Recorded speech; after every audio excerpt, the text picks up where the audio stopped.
Bismillahirrahmanirrahim.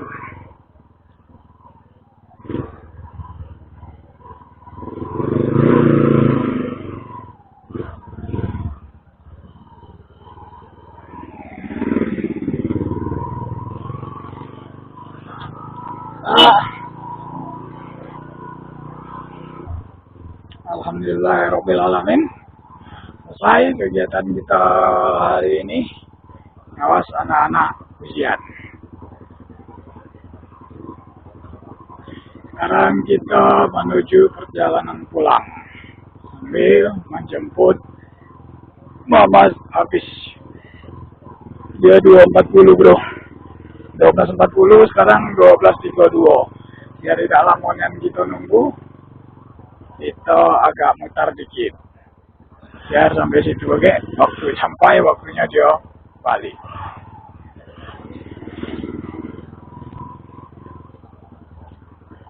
Oke kawan-kawan, sambil mengisi kekosongan untuk Mama Sapis, kita sambung cerita kita tadi tentang sisi positif punya anak banyak. Itu ya bro, ya kan, kemarin tantangannya sudah kita bahas, terus tadi pagi kita sudah bahas tuh manfaat punya anak banyak. Yang pertama, kita bisa lebih bersyukur karena janji Allah itu terlihat lebih nyata kawan-kawan. Terus yang kedua,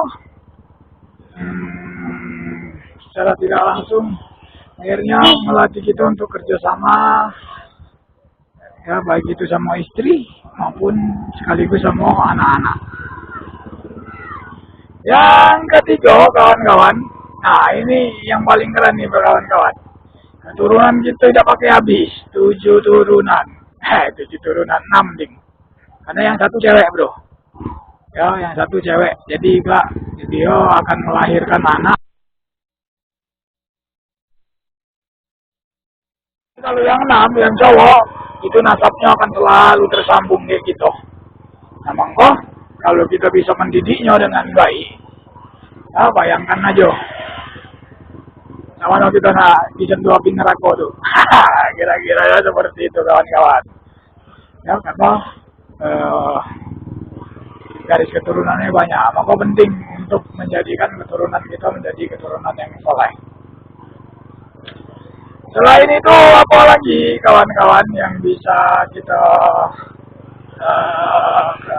sisi positifnya punya anak banyak itu?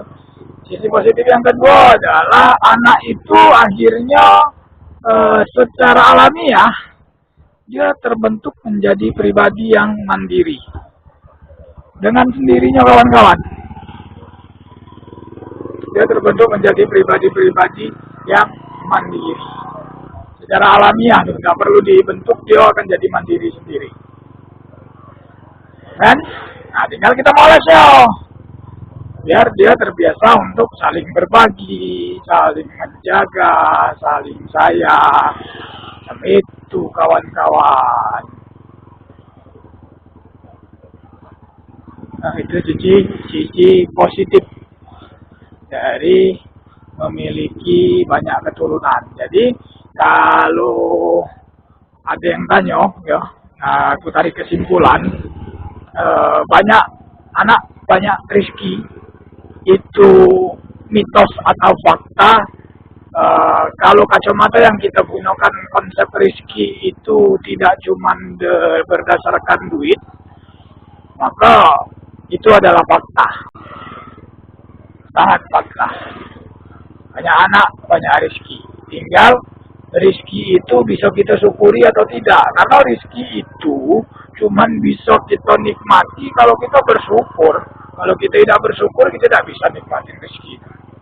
Contoh seperti aku kerja tadi, anak kami 7, aku tetap bisa S1, orang rumah tetap bisa S2, walaupun dengan segala kondisi, segala keterbatasan yang ada kawan-kawan. Nah itu kan rezeki tuh, harus disyukuri.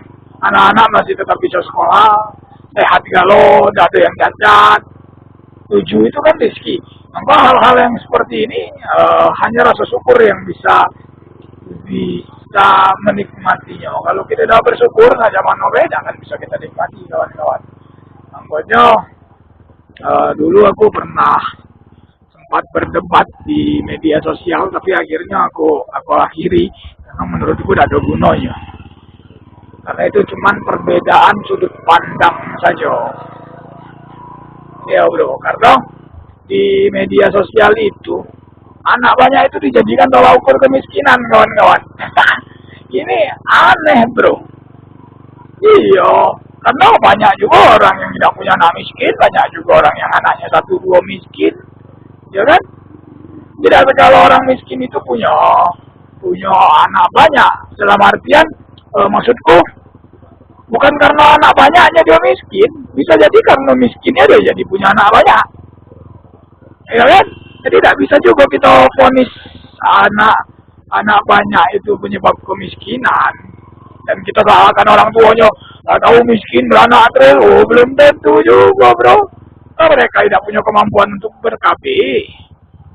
Ya, banyak faktor. Yang jelas, yang aku tentang Nian itu sebenarnya tolak ukur bahwa anak banyak itu menyebabkan kemiskinan. Nah itu yang aku tentang Nian. Karena sebenarnya tidak seperti itu bro. Coba ditengok, apakah orang miskin itu dia anaknya langsung 7? Kan tidak.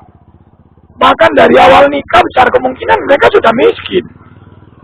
Jangan kalau tidak salahkan anak terus punya anak sampai anaknya 8, misalnya sampai anaknya 10, terus laju anak itu yang dijadikan tolak ukur kemiskinan kan tidak bisa bro. Wong dia sudah miskin dari awal. Nah, maksudku kita harus subjektif juga untuk melihat hal yang seperti itu. Tidak serta merta laju anak itu yang kita jadikan tolak ukurnya. Ya. KB untuk memberantas kemiskinan tidak juga. Bukan KB untuk memberantas kemiskinan, kawan-kawan. Kan dari awalnya sudah miskin lah, jangan dong. Atau dia punya usaha terus bangkrut jadi miskin lah, usahanya yang bangkrut, bukan anaknya yang menyebabkan dia miskin kan kami. Ceritanya. Kita di balik-baliknya mampu bersyukur atau tidak, berani mengambil langkah atau tidak. Itu akan menentukan juga keberhasilannya. Ya mana? Macam itu bro. Tuh sempat kemarin jadi perdebatan sama aku tuh. Kita tunggu Mama Sapis di situ beh. Tahu Mama Sapis tuh kak. Ntar lagi dia balik bro.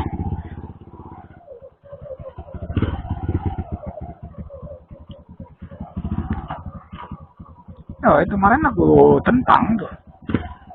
Oh, menurutku jadi salah, bukan karena aku punya banyak anak terus aku menentang itu ya. Ini memang apa namanya? Tidak masuk akal aja, masuk. Anak itu jelas-jelas anugerah dari Allah. So Allah memberatkan kan tidak mungkin. Logikanya seperti apa namanya? Aku sampaikan kemarin. Ya kan? Allah kirim anak itu ke kita, ya ada beberapa kemungkinan. Bisa jadi Allah memang percaya kita bisa didiknya. Bisa jadi juga Allah ingin merubah pribadi kita. Mungkin dengan kehadiran seorang istri, pribadi kita belum bisa berubah. Akhirnya dikasih anak biar bisa berubah. Ya kan? Itu juga terjadi kayak aku tuh bro. Anak-anakku membuat aku banyak berubah. Dari sosok yang keras, dari sosok yang kasar, pelan tapi pasti dia mulai jadi pengalah, jadi melunak. Yang web aku.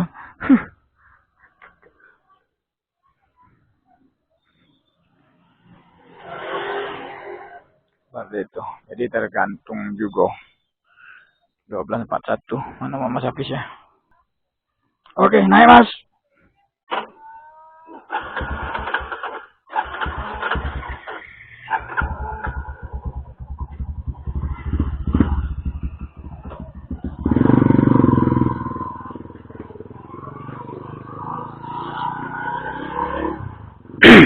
Oke bro, kita lanjut lagi perjalanan balik ke rumah. Mas official sudah. Rumah dijual tadi bro. Kalau ada duit boleh dibeli dah untuk aset. Nah,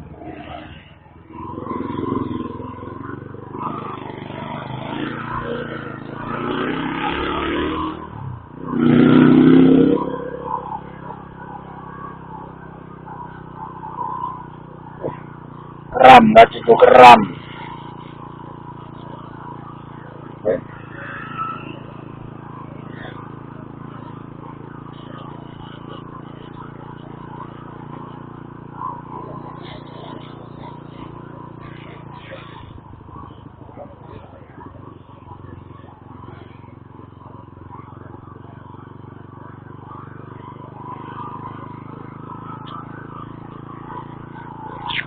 Oke, itu tadi sekelumit pengalaman kita tentang memiliki banyak anak kawan-kawan. Nah, untuk kawan-kawan yang masih penasaran, yang pengen tanya-tanya, boleh tanya di kolom komentar kawan-kawan. Insya Allah nanti akan kita jawab.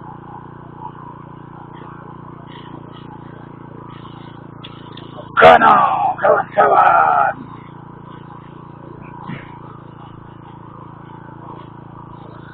tikus misalnya dari tikus mati.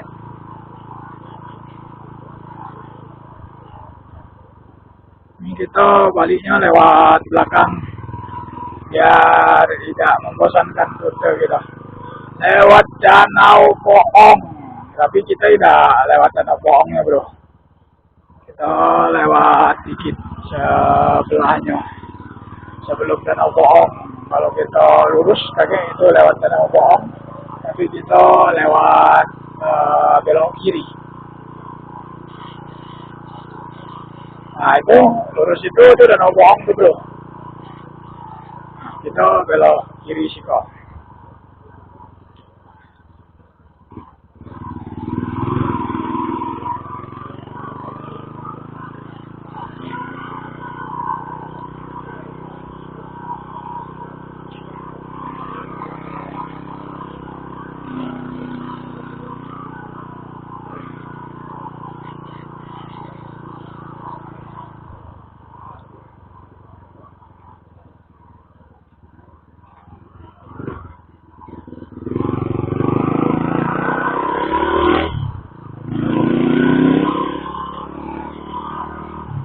Untuk cuaca hari ini alhamdulillah cerah. Hanya ada beberapa titik awan mendung abu-abu, lainnya biru terang kawan. Langit kita di siang hari ini. Dan kita tetap bersama Scorpio Chepstel kita kawan.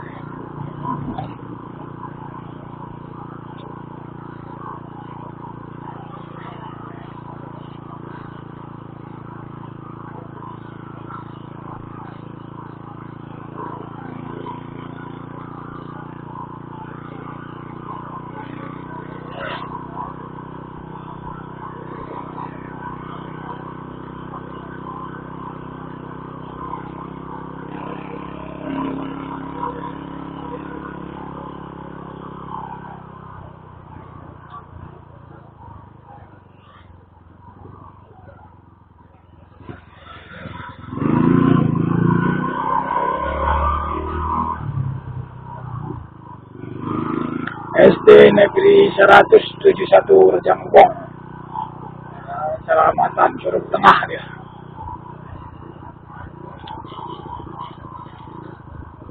Nah, sudah ini kita lewat cepat masuki jalur perumahan Pesona Senopati.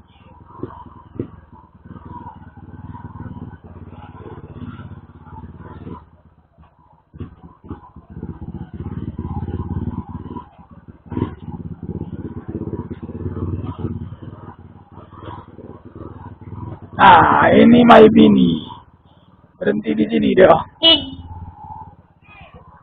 Ayo sih kok.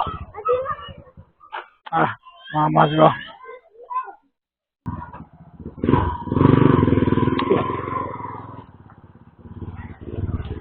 Alhamdulillah.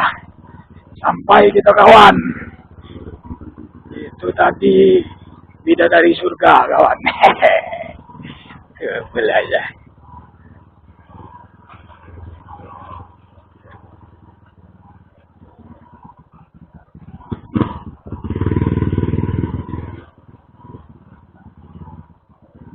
Oke, alhamdulillah sampai kita di rumah lagi. Semoga kisah kita hari ini bisa bermanfaat. Next kita akan berkisah kembali tentang pengalaman kita punya anak 7. Assalamualaikum warahmatullahi wabarakatuh. Tetap dukung terus channel Motorvlog Curup dengan cara subscribe, like, dan share. Assalamualaikum warahmatullahi wabarakatuh. Dadah.